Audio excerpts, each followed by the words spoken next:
নমস্কার, আমি মৌমিতা। আমার কবিতা পাঠ চ্যানেলে আমার সকল শ্রোতা বন্ধু এবং দর্শক বন্ধুকে আন্তরিক শুভকামনা জানিয়ে আজকের গল্প পাঠ শুরু করছি। আজ আমি আপনাদেরকে পড়ে শোনাব হুমায়ুন আহমেদের লেখা ছোট গল্প ভালোবাসা। খুব সুন্দর একটি ছোট গল্প, শুনতে থাকুন আজকের গল্প ভালোবাসা। সুইটি বিয়ের পর স্বামীর ঘর করতে ঢাকা এসেছে। তার বয়স 21। সে ইন্টার পাশ করা মেয়ে। গায়ের রং ময়লা হলেও দেখতে সুন্দর। রূপচর্চার দিকে তার বিশেষ ঝোঁক আছে। সপ্তাহে একদিন সে হাতে এবং মুখে কাঁচা হলুদ বাটা মেখে বসে থাকে। মাসে একটা ফেয়ার অ্যান্ড লাভলি ক্রিম তার লাগে। সুইটির স্বামীর নাম আবুল কাশেম। সে ঢাকায় ব্যবসা করে। কি ব্যবসা সুইটি জানে না। মাসে শুরুতেই মানি অর্ডারে তার নামে 700 টাকা হাত খরচা আসে। এতেই সে খুশি।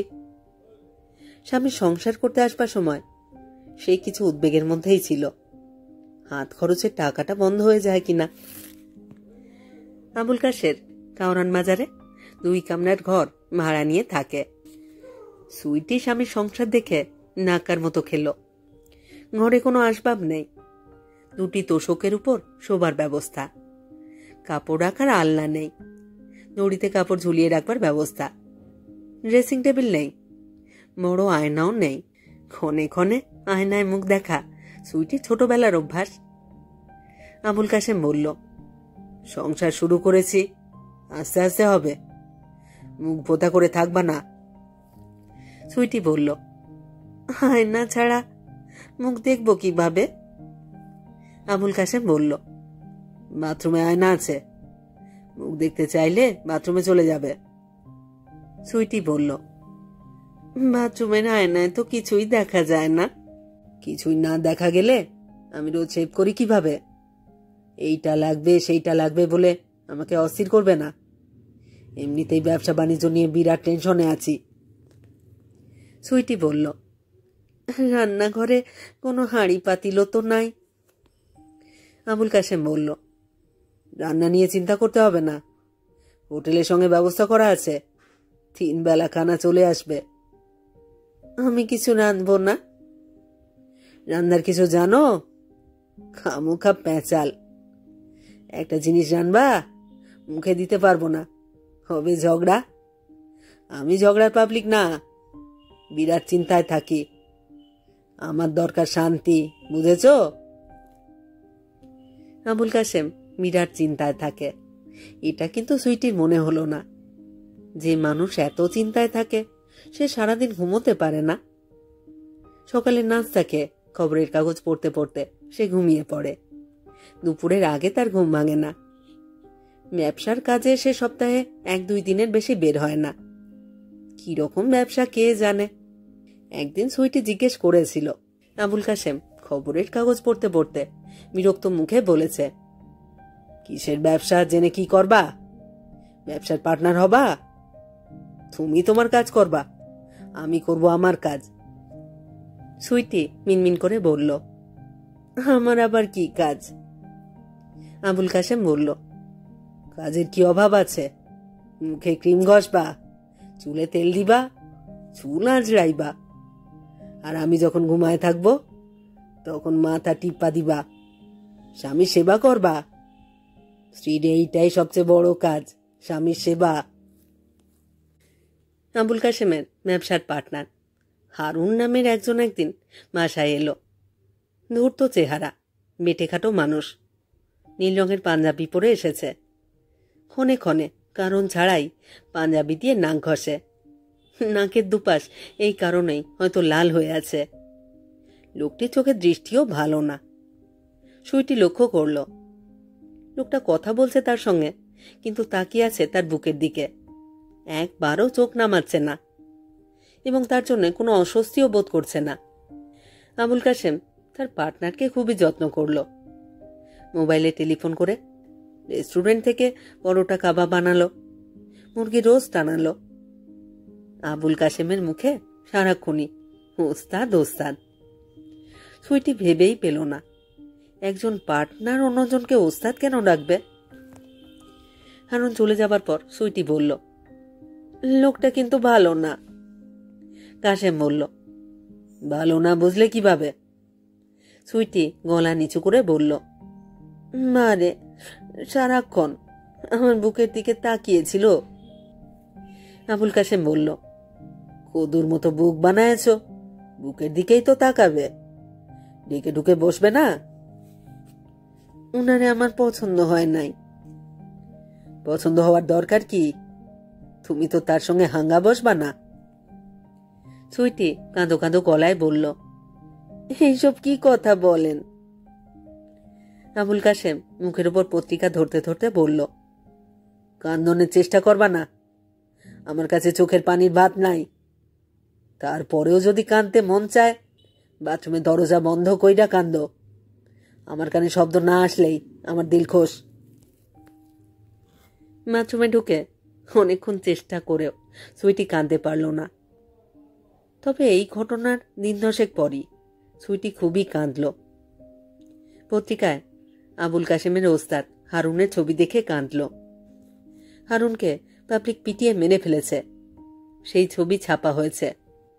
ছবিতে সে হাঁ করে আছে, চোখ খোলা, অবাক হয়ে কি যেন দেখছে। হারুনের মৃত্যু শোকে অধীর হয়ে সুইটি কেঁদেছে তা কিন্তু না, সে কেঁদেছে হারুনের মৃত্যু বিষয়ক খবরের শিরোনাম পড়ে। মলম পার্টির মূল নেতা হারুন মিয়া জনতার হাতে নিহত। হারুন মিয়া যদি মলম পার্টির নেতা হয়, তাহলে তার স্বামী কি? সে তো তাকে ওস্তাদ ওস্তাদ বলে ডাকত। আবুল কাশেম কয়েকদিন ধরে ঘরেই আছে, ঘর থেকে বের হচ্ছে না। তাকে দেখে মনে হচ্ছে না সে চিন্তিত। খবরের কাগজ পড়ে এবং ঘুমিয়ে সময় কাটাচ্ছে, মাঝে মাঝে চা খাচ্ছে। ঘরে এখন চা বানানোর সরঞ্জাম আছে, সুইটি চা বানাচ্ছে। তার চা নাকি ভালো হয়। আবুল কাশেম বলেছে, তোমার চা বানানোর হাত ভালো। জগতের সবচেয়ে জটিল রান্না হলো চা। যে চা আনতে পারে সেই কুপ্তা কালিয়া সবই পারে। আমি ঘরে রান্নার ব্যবস্থা করব। অবসর পেলেই তোমাকে নিয়ে নিউ মার্কেটে কাঁচা বাজারে চলে যাব। রান্নার জন্য যা যা লাগে কিনে নিয়ে আসবা। খুশি? সুইটি বলল, জি খুশি। আপনার অবসর নাই এইটা বুঝলাম না। দিনরাত তো শুয়েই থাকেন, আপনার কাজটা কি? এক একজনের কাজের ধারা এক এক রকম। কবি সাহিত্যিকটা কি করে? ঘরে বইসা থাকে তো। তাদের কোনো আফিস নাই, আমারও আফিস নাই। সুইটি ক্ষীণ গলায় বলল, আপনের ওস্তাদ হারুন মিয়ার খবরটা পত্রিকায় পড়েছি। আবুল কাশেম বলল, পড়েছ ভালো করেছ। তুমি খুশি তো? এখন আর কেউ তোমার বুকের দিকে তাকায় থাকবে না। সুইটি বলল, কিছু মনে নিয়েন না, আপনিও কি মলম পার্টির লোক? আবুল কাশেম বলল, আমি মলম পার্টি না ট্যাবলেট পার্টি এটা জানবার তোমার প্রয়োজন নাই। আমি স্বামী হিসেবে রোজগার করে তোমার হাতে দিব, তুমি খরচ করবা। সংসার চালাবা। সুইটি বলল, আমারে আপনি দেশে পাঠাইয়া দেন। আবুল কাশেম বলল, সুটকেস গোছাও, আজই পাঠাই দিব। নিজে যেতে পারবো না, বাসে তুলে দিব। আগের মতোই মাসে মাসে হাত খরচা পাইবা, কোনো অসুবিধা নাই। এখন এক কাপ চা বানায় আনো, তোমার হাতের চা ভালো তো। সুইটির কিন্তু শেষ পর্যন্ত যাওয়া হলো না। বাপের বাড়িতে তার বাবাও নেই, মাও নেই। ভাইয়ের সংসারে ফিরে যাওয়া। ভাই গাঁজা খায়, গাঁজার সঙ্গে আরো কি কি যে খায়। সংসারে বিরাট অশান্তি। প্রতি রাতে তাদের স্বামী স্ত্রীর ঝগড়া হয়। একবার তার ভাই চেলা কাঠ দিয়ে ভাবির মাথায় বাড়ি দিল, মাথা ফেটে রক্তারক্তি। হাসপাতালে নিতে হলো। পুলিশ কেসও হতে গিয়েও হয়নি, কারণ সুইটির ভাবি সবাইকে বলেছে কল ঘরে পা পিছলে মাথা ফেটেছে। সেই সংসারে ফিরে যাওয়ার কোনো মানেই হয় না। আবুল কাশেম স্ত্রীকে রান্নাবান্নার সব সরঞ্জাম কিনে দিয়েছে, এমনকি একটা প্রেসার কুকারও কিনেছে। একটা কাজের মেয়ে জোগাড় করেছে, নাম মিনু। মেয়েটার বয়স 12-13, কিন্তু বড়ই লক্ষ্মী, কাজে কর্মেও পাকা। মাসা ঝাঁটিয়ে মুছে ঝকঝকে করে রাখে। স্বামীর সঙ্গে সুইটির এখন যথেষ্ট ভাব হয়েছে। আবুল কাশেমের নিয়ে আসা মানি ব্যাগ, ব্রিফকেস, ব্যাগ এইসব প্রথম খুলে দেখতে সুইটির ভালো লাগে। সে বলেই দিয়েছে, আমার এই আগে দেখাবেন। ব্রিফকেস ভেঙে একবার একটা স্বর্ণের চেন পাওয়া গেল। হাতে নিয়ে মনে হলো 1 ভরির চেয়ে কম ওজন না। সুইটি সঙ্গে সঙ্গে তার গলায় পরে ফেলল। আবুল কাশেম কিছুই বলল না। তাকে দেখে মনে হলো সে খুশি। আরেকবার চামড়ার কালো ব্যাগ খুলে পাওয়া গেল 4টা 500 টাকার বান্ডিল। আনন্দে সুইটির যখন দম বন্ধ হয়ে আসছিল, তখন দেখা গেল প্রতিটি বান্ডিলের প্রথম নোটটাই আসল, বাকি সব নোটের আকারে কাটা কাগজ। সুইটি বলল, এর মানে কি? আবুল কাশেম সিগারেট ধরাতে ধরাতে বলল, জগতে কত কিসিমের, কত ধান্দার মানুষ যে আছে, তুমি বুঝবা না। 4টা আসল নোট যে পাওয়া গেছে, এতেই আমি খুশি। সুইটি দীর্ঘ নিঃশ্বাস ফেলে বলল, সত্যি সত্যি? সত্যি সত্যি যদি সবগুলি 500 টাকার নোট হইতো? আবুল কাশেম বলল, হবে ধৈর্য ধরতে। আমাদের কাজ ছিপ দিয়ে মাছ ধরবার মতো। বেশিরভাগ সময় পুঁটি, খৈলসা, ট্যাংরা উঠে। হঠাৎ হঠাৎ বিশাল বোয়াল। আমার ওস্তাদ হারুন মিয়া একবার 10 লাখ টাকা পেয়েছিলেন। তার দলে ছিল 4 জন, প্রত্যেকে সমান ভাগ পাইছে, 2,50,000। ওস্তাদ নিজের জন্য 1 টাকাও বেশি রাখেন নাই। মানুষ তো এমনে এমনে ওস্তাদ হয় না, ভিতরে জিনিস থাকতে হয়। আপনি 2,50,000 টাকা পাইছিলেন? না, আমি তখন উনার দলে ছিলাম না, পরে যোগ দিয়েছি। বউ, শোনো, তুমি আমারে আপনে আপনে করো, এইটা আমার ভালো লাগে না। এখন থেকে তুমি না বললে আমি জবাব দিব না। ছবি দেখবা? দেখবো। সিনেপ্লেক্স নামে ভালো ছবিঘর বানায়েছে। দেশের উন্নতি হচ্ছে না কথাটা ভুল। যাও গিয়ে সাজগোজ করো। মিনুরে সাথে নিয়ে যাই? নাও, সাথে নাও। মিনু হলো গিয়ে তোমার ডিপার্টমেন্ট। তোমার ডিপার্টমেন্ট নিয়ে তুমি কি করবা সেইটা তোমার ব্যাপার, আমার ডিপার্টমেন্ট আমার। সুইটি সাজতে বসল। এখন আর বাথরুমের ঝাপসা আয়নায় মুখ দেখতে হয় না। নতুন ড্রেসিং টেবিল কেনা হয়েছে। আয়নাটা ভালো। একটা মানুষ যত সুন্দর, আয়নায় তার চেয়েও সুন্দর লাগে। এই হলো আয়নার গুণ। শ্রাবণ মাসের কথা। সুইটি সন্তান হবে। পরীক্ষায় পাওয়া গেছে সন্তান মেয়ে। সুইটি তার নামের সঙ্গে মিলিয়ে মেয়ের নামও ঠিক করে রেখেছে, সুরভি। সুইটি এখন বেশিরভাগ সময়ই মেয়ের জন্য কাঁথা বানিয়ে কাটায়। প্রতিটি কাঁথার নানান ডিজাইন এবং এক কোনায় লেখা মা সুরভি। রাত প্রায় 1টা। আবুল কাশেম রাতে বের হলে 11টার মধ্যেই ফেরে, খুব দেরি হলে 12টা। আজ এত দেরি হচ্ছে কেন? সুইটি অস্থির বোধ করছে। মানুষটা মহা বিপদের কাজ করে। একটু 19-20 হলেই জীবন নিয়ে টানাটানি। পাবলিক তো হয়ে গেছে পিশাচের মতো। মলম পার্টির একজনকে ধরেছিস, খুব ভালো কথা, পুলিশের কাছে দে। তোরা পিটিয়ে মেরে ফেলবার কে? কোর্ট কাছারি হবে, তারপর সিদ্ধান্ত হবে। রাত 1:30টায় সুইটি নফল নামাজে বসল। তার হাত পা কাঁপছে।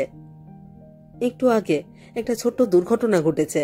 কাঁথা সেলাইয়ের একটা সূচ আঙুলে ঢুকে রক্তারক্তি হয়েছে। এইসব লক্ষণ খুবই খারাপ। যে মানুষটা 12টার মধ্যে ঘরে ফিরে আসে, সে কেন আসছে না?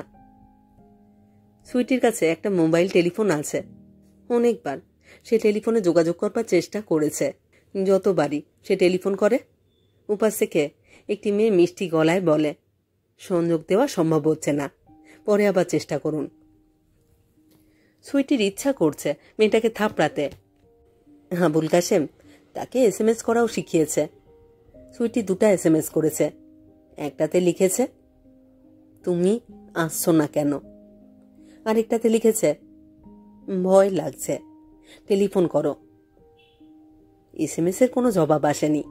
সুইটি 10টা রাকাত নফল নামাজ পড়বার জন্য দাঁড়িয়েছিল। 3টে রাকাত শেষ হতেই আবুল কাশেম ঘরে ঢুকে বলল, মিনু, গরম পানি দাও, গোসল করব। সুইটি নামাজ ছেড়ে উঠে পড়ল। পরে পড়লেই হবে, মানুষটাকে ঠিকঠাক মতো গরম পানি দেওয়া দরকার। মিনু পারবে না। গোসল করেই সে ভাত খেতে চাইবে, তরকারি গরম করতে হবে। আজ তার পছন্দের রান্না হয়েছে, কলিজা ভুনা। ভাত খেতে খেতে আবুল কাশেম বলল, আজ ভালো বিপদে পড়েছিলাম। এক হারামজাদা মহা বিপদে ফেলেছিল, অল্পের জন্য রক্ষা পেয়েছি।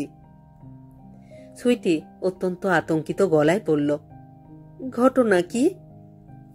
আবুল কাশেম বলল, হারামজাদাটা ব্যাগ, মোবাইল, মানি ব্যাগ, ঘড়ি সবই দিয়েছিল। চোখে মলম দিতে যাচ্ছি যখন, তখন বলল, ভাই আপনার পায়ে ধরি, এই কাজটা করবেন না। আমি একটা কলেজের অঙ্কের শিক্ষক, তারপরেও আপনার পায়ে ধরছি বলে সে সত্যি সত্যি পায়ে ধরতে এসেছে। আমার মনে মায়া হলো, চোখে মলম না দিয়েই CNG গাড়ি থেকে নাকা দিয়ে তাকে নিচে ফেললাম। এমনই কপাল, তখনই গাড়ি স্টার্ট বন্ধ হয়ে গেল। এদিকে হারামজাদা কলেজের প্রফেসরটা শুরু করেছে চিৎকার, মলম পাটি। চারিদিক থেকে লোক আসা শুরু করেছে। সুইটি নিঃশ্বাস বন্ধ করে বলল, তুমি কি করলা? আবুল কাশেম বলল, আমি মানিব্যাগ আর মোবাইলটা পকেটে নিয়ে গাড়ি থেকে নামলাম। হারামজাদা প্রফেসরটাকে ধরলাম, বললাম, ভাই কি হয়েছে?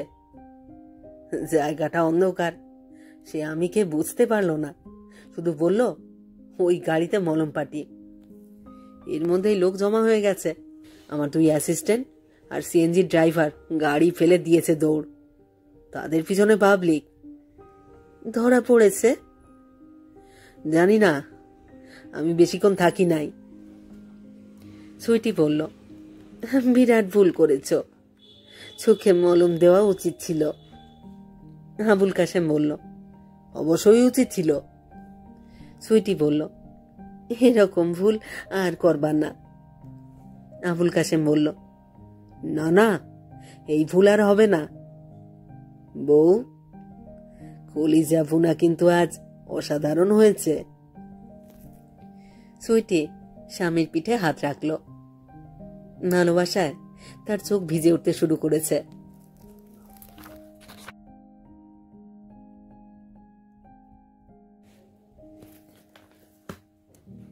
শেষ হলো আজকের গল্প, হুমায়ুন আহমেদের লেখা গল্প ভালোবাসা। কেমন লাগলো আজকের গল্পটি? কেমন লাগলো আমার পাঠ এবং পরিবেশনা? অনুরোধ রইল তা কমেন্ট বক্সে আমাকে লিখে জানান। প্রত্যেকটি গল্প পড়বার পরে আপনাদের মতামতের অপেক্ষায় থাকি। আপনাদের মতামত আমার কাছে অত্যন্ত মূল্যবান। আপনাদের মতামত আমার এগিয়ে চলার অনুপ্রেরণা। আমার কবিতা পাঠ চ্যানেলে যারা নিয়মিত আমার পুরো গল্প পাঠ শুনছেন এবং নিয়মিত কমেন্ট করে আমাকে উৎসাহিত করছেন, তাদের জানাই আমার আন্তরিক ধন্যবাদ। যদি আমার গল্প নির্বাচন এবং পাঠ আপনাদের ভালো লাগে, অনুগ্রহ করে একটি লাইক করবেন এবং যদি সম্ভব হয় গল্পটিকে আপনাদের প্রিয়জনের মধ্যে শেয়ার করে দেবেন। আর আপনারা যারা নতুন আসছেন, যারা এখনো এই চ্যানেলটি সাবস্ক্রাইব করেননি, তাদের অনুরোধ সাবস্ক্রাইব করে সাথে থেকে নিয়মিত শুনতে থাকার। সবাইকেই বলছি নোটিফিকেশন অন রাখুন, যাতে প্রত্যেকটি নতুন গল্প আপলোড করার সাথে সাথে আপনাদের কাছে পৌঁছে যায়। সবাই খুব খুব ভালো থাকুন, সাথে থাকুন। ফিরে আসছি খুব শিগগির নতুন গল্প নিয়ে।